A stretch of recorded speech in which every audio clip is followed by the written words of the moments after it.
আমাদের সরকারের ক্ষেত্রে আপনারা খেয়াল করেছেন, আমরা যতগুলি কমিশন গঠন করার কথা বলেছি, এই কমিশন গঠন করার প্রতিটি ক্ষেত্রেই কিন্তু আমাদের মধ্যে একটা স্টেট সিস্টেমকে রিপেয়ারিং এর স্পিরিট কাজ করছে। আপনি নির্দ্বিধায় ধরে নিতে পারেন ব্যাংকিং খাতের মতো এরকম ক্ষেত্রে আমাদের সংস্কার, আমাদের পরিবর্তন, আমাদের মেরামত ইত্যাদি চিন্তাগুলিকে আমরা কমিশনের মধ্যে আনবই।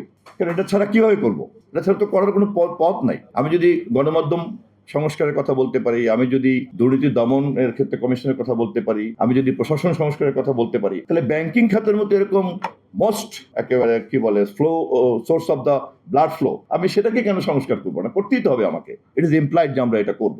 এবং একই সঙ্গে আমাদেরকে বুঝতে হবে আমাদের দেশের ব্যক্তি খাতের অর্থনীতির পরিমাণ অনেক বেড়েছে এবং শহীদ রাষ্ট্রপতি জিয়াউর রহমানকে আমার বক্তব্যের এই প্রসঙ্গে ধন্যবাদ জানাতে হয় যে তিনি অর্থনীতির এই দিগন্তকে উন্মোচন করেছেন। ৭৫-এর আগের অর্থনীতির যে কাঠামো আর নীতিমালা আর আমাদের তার হাত ধরে যেটা শুরু হয়েছে সেটা সম্পূর্ণ আলাদা এবং এটা দিনকে দিন বাড়ছে। ব্যাংকিং খাতের যে উৎস থেকে পুঁজিটা নিয়ে উদ্যোক্তারা কাজে লাগান, সেখানে তো দেখাই যাচ্ছে যে পারফর্মিং লোনের পরিমাণ কত আর নন পারফর্মিং এনপিএল কত। এটা দিয়ে তো বোঝা যায় যে উদ্যোক্তাদের মধ্যে পারফর্মার কারা আর নন পারফর্মার কারা। বোঝা যায় ১০০ জনের মধ্যে হয়তো ৭ জন পারফর্ম করেন আর ৩ জন যে চোর, বাটপার, গুন্ডা, বদমাইশ, এটা তো পরিসংখ্যানই বলে দিচ্ছে। এবং তারা কারা তাও আমরা চিনি।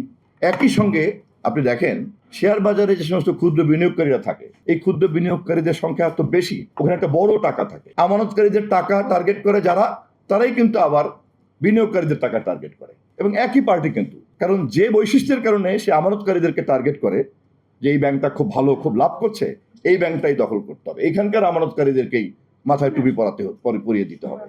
ঠিক তারাই আবার কিন্তু দেখেন শেয়ার বাজারেও বিনিয়োগকারীদেরকে টার্গেট করে। ও কোথা থেকে কি করছে তার তো দরকার নেই, আগে এই টাকাটাই টার্গেট করো। অতএব শেয়ার বাজারকেও কিন্তু আমাদের বিবেচনায় রাখতে হবে।